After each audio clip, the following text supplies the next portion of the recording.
There is a difference between Section 508 and what the ADA Title II latest web accessibility requirements are, in that they require a different standard version of the web content accessibility guidelines, or some people say WCAG, some people say WCAG. It's Yeah. WCAG, and you can you can pronounce it however.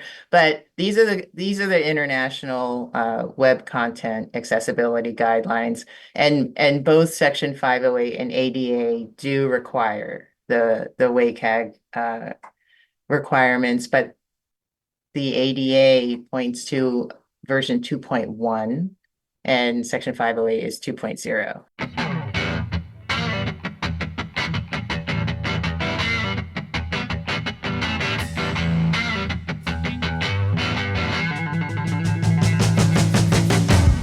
Well, hello and welcome to the ADA Shop Talk podcast. I'm your host, Paul Klein. And if you are an ADA coordinator, government official, architect, or accessibility specialist trying to better understand the ADA, then you are in the right place. The ADA Shop Talk podcast is brought to you by BlueDag.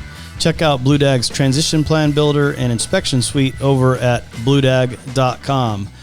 Today, I've got a great guest for you, Kathy Ng from the U.S. Access Board and ICT accessibility specialist, who is a 508 Rehabilitation Act. Can I say expert, Kathy?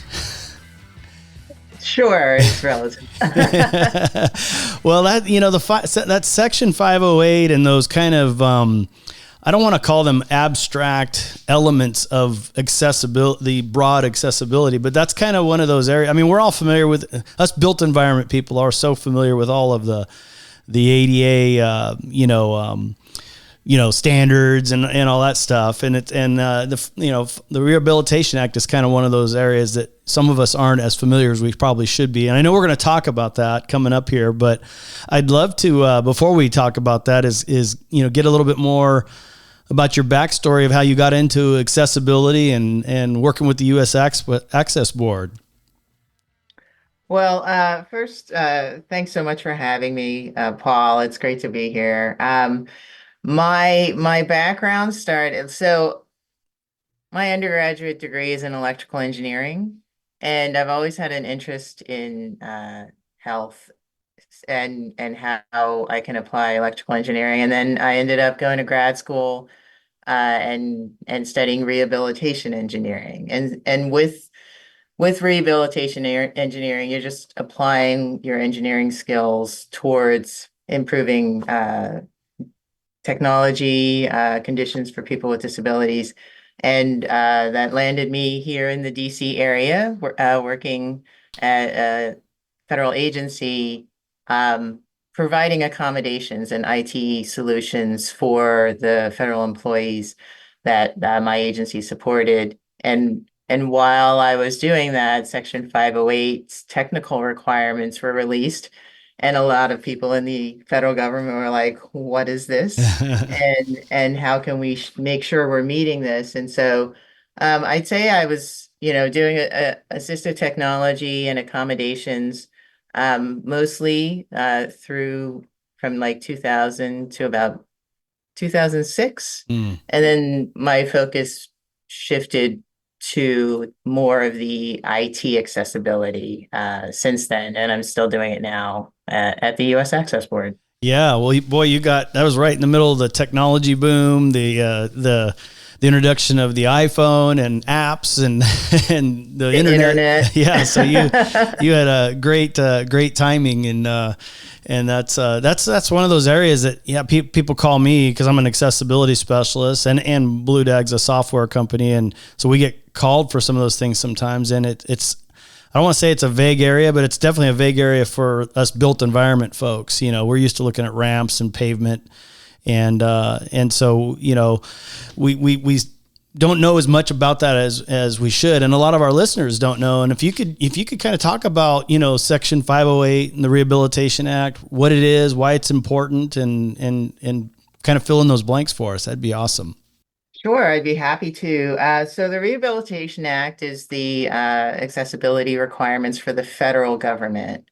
And it's different from the Americans with Disabilities Act, which covers state and local and private businesses. So Section 508 is part of the Rehabilitation Act, and so is the Architectural Barriers Act. And the Architectural Barriers Act are the built environment accessibility requirements for federal government agencies. Um, and they're very similar to the ADA. But I'm not the expert on the Architectural Barriers Act.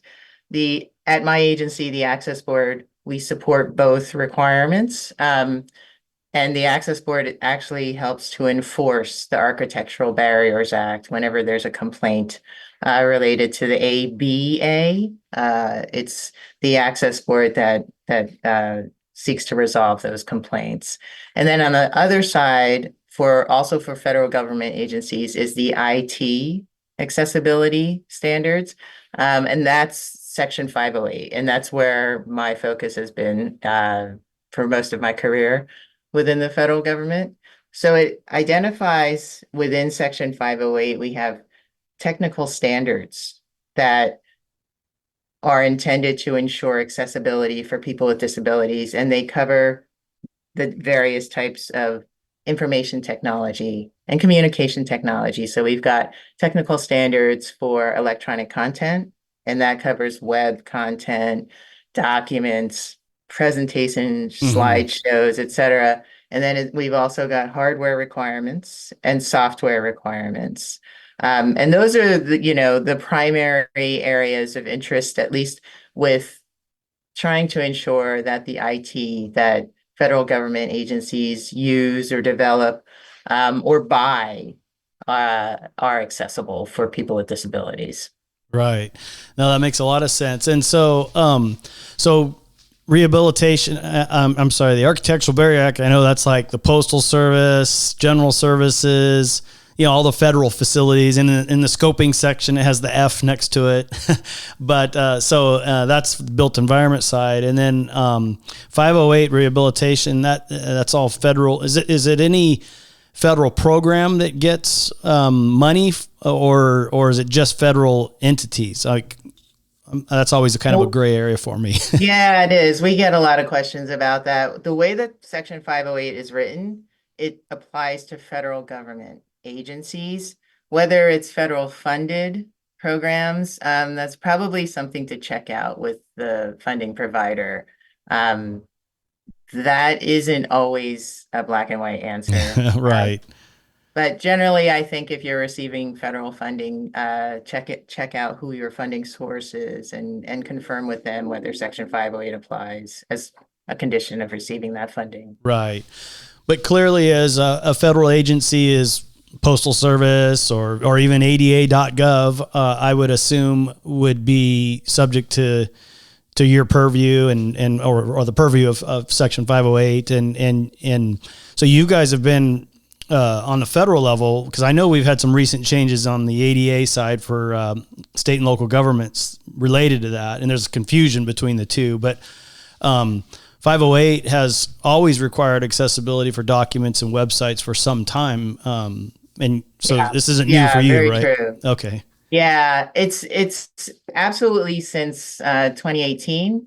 And even before, when we had an older version of Section 508 technical standards that were issued in 2000. So Section 508's been around a long time, and federal agencies have had to meet those requirements since 2000 when the technical standards came out. Right. Now, I know you can't talk to state and local governments, and we won't do that, but what are some best practices, website, document wise, that you've found over the years that you've been able to, or you have implemented on the federal side that may be related to some other agencies that might be able to get some tips from your experience? If you could talk to that, that'd be, some best practices or key misunderstandings would be super helpful if you're willing to share. Yeah, I think from there is a difference between Section 508 and what the ADA Title II latest web accessibility requirements are, in that they require a different standard version of the web content accessibility guidelines. Or Some people say WCAG, some people say WCAG. It's Yeah. WCAG, and you can fill you can pronounce it however. But these are the international web content accessibility guidelines, and both Section 508 and ADA do require the WCAG requirements, but the ADA points to version 2.1 and section 508 is 2.0. So Uh, we've got an older set of requirements. The 2.1 version includes more technical requirements, but also includes 2.0.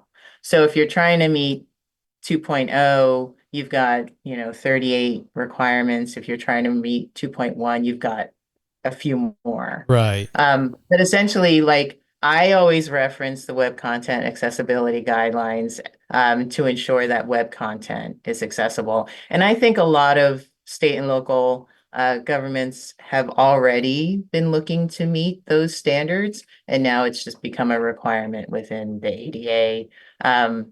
That goes into effect in a year or two. But is that like the best practices, I think, um, across the board, if you're putting in images into your content, you've got to describe those images. Make sure that your website or your documents, if they allow for navigation by mouse, those same functions that are available with a mouse have to be available by keyboard only for those users who don't use a mouse, or Hmm. if they, for whatever reason, just prefer to use the keyboard because of a disability. Those are like pretty critical requirements that if you're developing just using uh, the HTML tags that are available, those come generally accessible. It's when the developers start to get creative and so, oh, let me go create my own button instead of using a button tag. Then there's a lot more to consider if you're creating components that you have to ensure that you're adding the keyboard accessibility that comes natively with a button tag. Now I'm Right. creating my own button. I've got to ensure it includes all of those accessibility features. But if you're just using straight up HTML, it's pretty good that it ensures accessibility. But you still got to do a lot of testing. And when it comes to testing, a lot of, especially with the web content, there's a lot of automated tools that will allow you to scan your content and it'll report back on some issues. But right today, it can't test for all of the requirements thoroughly. AI is getting better and better every day, Hmm. but today with the technology, you really need to include manual testing to make sure you've met all of the requirements. And that's probably a best practice I'll be saying for the next few years at Yeah. least. Yeah, that's always been a challenge I found, is more with when we're producing PDFs or documents for public hearings and things like that, and making sure all the tags and the contrasting colors and things like that, and I think that's what sometimes I don't want to say frustrating, but it's like, there hasn't been like a real clear, like with a ramp, it's got to be 5% or 8.33, no more. I mean, it's real defined, and specific. And so, and with web and documents, it's kind of very vague. So now, let me ask you this: in 508, like, does it, because you're following that standard, does that standard then become? I'm not the standard. The what do you call the WC3, what is that called, a guideline, that guidelines, yeah. So Yeah, they are. is that guideline essentially a standard for federal governments then, so to speak, because that's the best available guideline that's out there? It's the best available guideline that was available at the time we released Section 508. So that's WCAG version 2.0. With ADA coming out later, 2.1 was around. So they used the version that was most current. When Okay. when the Section 508 standards came out, it was 2.0. So that's why we have a difference in version Right. when it comes to which WCAG version each points to. Right.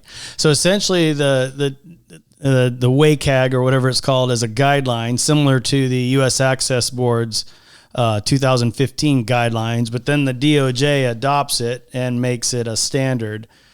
On for you guys on the federal level, 508 recognizes the WCAG as it's the best available guideline, and it essentially becomes your standard for document and website design. I'm trying to run a parallel there in my mind. So Yeah, so the Section 508 standards for federal government agencies require WCAG 2.0, 2.0. yeah, And that came out in 2017, 2018 time before 2.1 was available. And with DOJ's rulemaking occurring more recently, WCAG 2.1 was around and has been around for a little while. So DOJ pointed to the more recent version of okay, 2.1. So there's difference. a minor difference in the version with some additional requirements that come under the 2.1 version. Yeah, that makes sense. Is there any push for on the federal level to move to 2.1 that you're aware of, or? Well, there's a WCAG 2.2 now. Oh, okay. So we're constantly getting feedback that Section 508 should be updated, and our agency has heard that, and our agency is very small. We have less than 30 people, and we've issued rulemakings that cover a wide variety of accessibility, including public rights of way recently, uh, with we're trying to figure out with our small staff which next rulemakings we should be covering, and Section 508 is among the list of items. Yeah. Yeah, it's like anything with federal government, things move relatively slow. I mean, we've only had really two rewrites of the ADA in almost 30 years or 25 or whatever. So 20 some 20 we're up there in the mid to high 20s, and so I get it, and it's always a pick your battle, and limited staff and budgets and things like that. But that's nature of the business. So Yeah, and the ADA and the ABA are on that list for us to look at as well. yeah, So yeah, yeah. things we've things. got, we've got a lot of work. Yep, yep, yeah. And I got to thank Bill Botten for introducing us. I know Bill was at the Access Board for many years, and he's since then Yep. retired. And I assume you know Marsha Maz as well. Marcia actually hired me, Oh, okay. but she retired soon after I joined Access Board. So Yeah. thanks to Marcia and Yeah, Bill. yeah, they're both awesome. They're both previous Yeah. guests, and I just saw Marcia and Bill actually up in Minnesota at the ADA symposium in I think Oh that was in yeah, June. yeah. So it was great shout out to them, and appreciate them coming on and introducing you. And we talked about this a little bit about before we hit the record button. And we have a lot of ADA coordinators and kind of Title II agency people, and they might be inclined to call Kathy or the U.S. Access Board and go, hey, can you help me with my website accessibility and so forth? But I wanted to give you an opportunity to speak to that and who the correct kind of entity is to really direct those questions to. Yeah, thanks.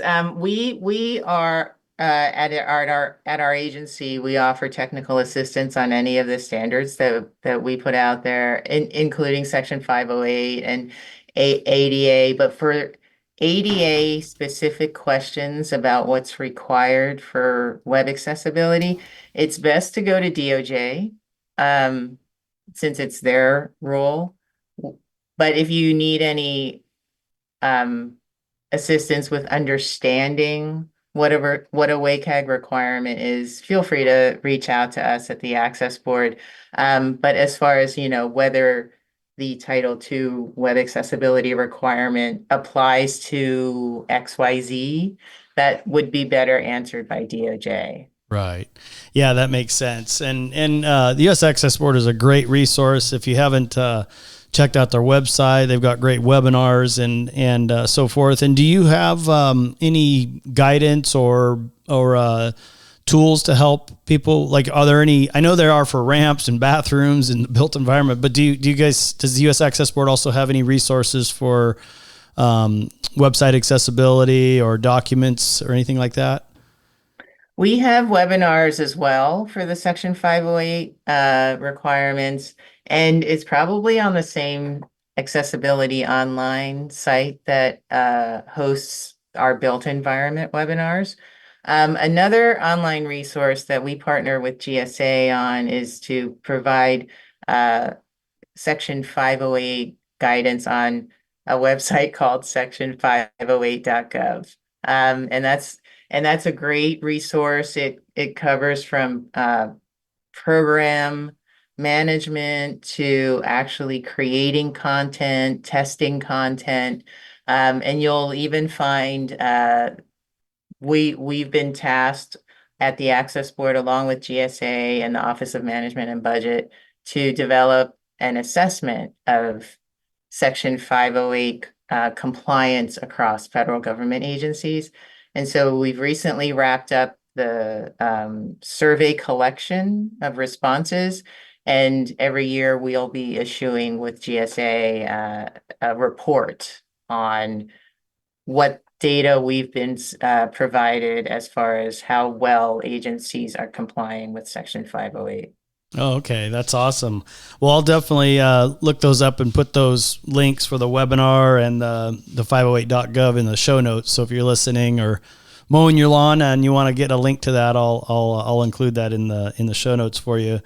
And you mentioned earlier a little bit about AI. Are you or the Access Board seeing like some new technology? I'm fascinated by technology helping people with disabilities. I mean, screen readers are great, but also going down a hallway and with wayfinding and being able to read signage for people, and it just seems like there's some, and even just Siri or the talk to text stuff is for people with extremity issues and things like that, or just I'm always fascinated. So are you seeing anything that you're seeing behind the scenes that's fascinating or on the horizon that excites you?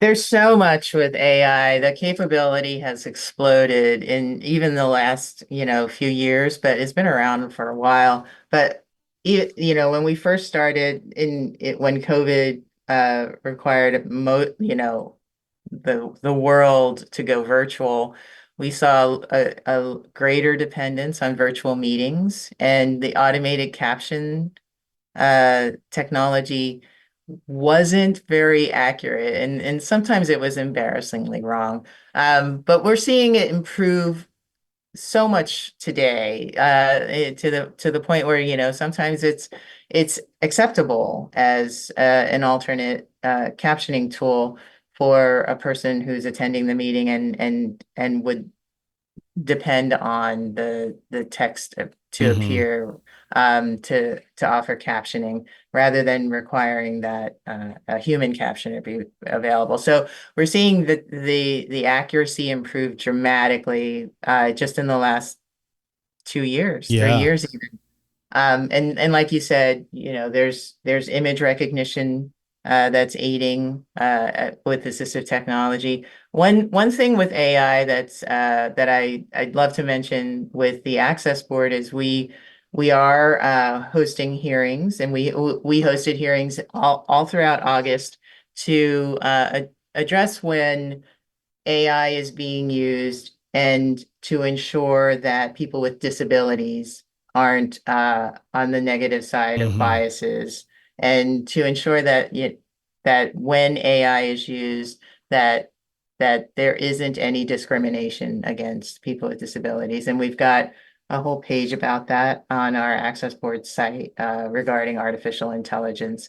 And we'll be doing a little bit more work about AI for the rest of this year. So it's a very interesting topic. It changes so fast, the capabilities, but there are concerns with it. And there was an executive order related to that we're working on a task there. Yeah, no, that's great. I think I did mention that on a previous podcast, is because a lot of, as you know, a lot of people gripe after the fact, but they don't get involved before the fact and get involved in the hearings, whether it's on the state level or ICC, ANSI, and so these are great opportunities to get your input in. So we encourage people to take advantage of those and let your voice be heard by participating, responding for public comments, and especially if you're an advocate for the disabled, it's even more important for you to get involved. So that's super helpful. If I can just also mention, we're accepting public comments in the written form and regarding AI through the end of October, I believe. Oh, So perfect. we'll have some information about that on that AI webpage as well. Oh, perfect. So that'll be good. I'll see if I can find that link and put that in the show notes for the folks too. So, and then how about apps? I would imagine there's apps being made for some federal agency somewhere, and apps are a little bit of a kind of a hybrid between a document and a web page, and have their own issues. But I would imagine 508 also applies to that people that download apps, and so maybe speak to a little bit about accessibility for apps or what you're seeing there. Sure. So with mobile apps, we cover those under our software requirements, especially those native mobile apps.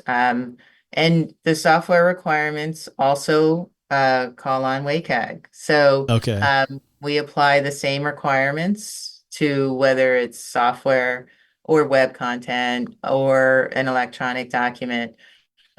So there definitely are accessibility requirements when it comes to mobile apps that federal agencies develop and use and maintain or buy. Yeah, that makes sense. Well, I'm like I was telling Bill, 'cause both of us go back, and you go back just as far, and I look at where we were 20, 25 years ago, 30 years ago, and accessibility was kind of an afterthought in a lot of ways, and we have a lot of improvement to go, but it feels good looking back that we're more advanced now than we were then, especially in the code official and kind of architecture space. It was kind of like, we've got fire life safety. We got to keep the building from burning down. We're not worried about accessibility, but now it seems to shift, and it's a lot more prevalent. At least that's been my experience. I don't know if that's yours. Maybe you being on the federal level, it's not as you get yelled at more than I do. But I see it out there as an advancement. We have a long ways to go still, but I feel like we're all making a difference in this world, and it's getting better day by day. Yeah, I agree. I think that, when we first started with the Section 508, when it was new, a lot of focus was on, just web content, and because that was what the internet was. Right. But there's greater focus now on documents and even mobile apps, like you mentioned, software. And I think the approach that's most successful is to integrate the requirements for accessibility at the beginning when you're planning your project. Because if you wait until the end and you discover, oh, I can't do this at all, I've got to start from scratch and toss this plan out. And if you're at the prototype stage, it's you're talking about a lot of costs to recover in order to make your product accessible. So I think it's podcasts like yours that are helping get the word out, and the idea to shift left in your planning to incorporate accessibility earlier is always key for success.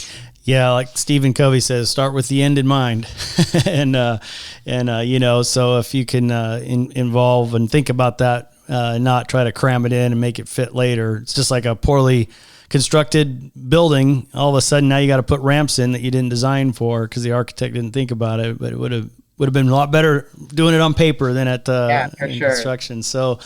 That's great. Well, let me ask you this one last question. This is one I didn't think I was going to ask, but I want to ask you, and that is, we've all been doing this a long time, but what's one of the biggest mistakes, or not? It doesn't have to be a mistake, or just learning lessons in general when applying accessibility. You've had a almost 30-year career here, kind of, what is one of the big learning lessons that you've learned when applying accessibility in your career? That's a good question. I think, I get a lot of responses at first when I talk to folks who aren't familiar with accessibility. The initial reaction, oh, this is hard. Um, and it's not easy. I'll give you that. But like I talk to web developers who do amazing things with what they're coding and producing. And I respond to them like, no, what you produced is hard. Making it accessible isn't isn't that much of a challenge. You've got to learn new techniques and you've got to plan for accessibility to make sure that, the components that you're using are going to be accessible. But like they do amazing things and it's not that hard to make that amazing thing accessible if you plan for it at the beginning. That's so true. Absolutely. Well, that's awesome. I love that thought. I think that's a great spot to kind of end this. Kathy Ng, Senior ICT Accessibility Specialist with the U.S. Access Board. Kathy, thank you so much for coming on today. Before we go, though, what's the best way to contact you? Is there a I don't know, is it through the Access Board, or your email, or is there a helpline? Or yeah, it's my last name, Eng, E-N-G, at access-board.gov. All right. Well, I'll include that in the show notes there in case you have a question for Kathy. Thank you so much for coming on and helping us support and advancing accessibility, not only in the built environment, but now with you coming on the show in the electronic space. So virtual accessibility, which is just as important. So thank you so much for coming on today, Kathy. Thank you so much. All right.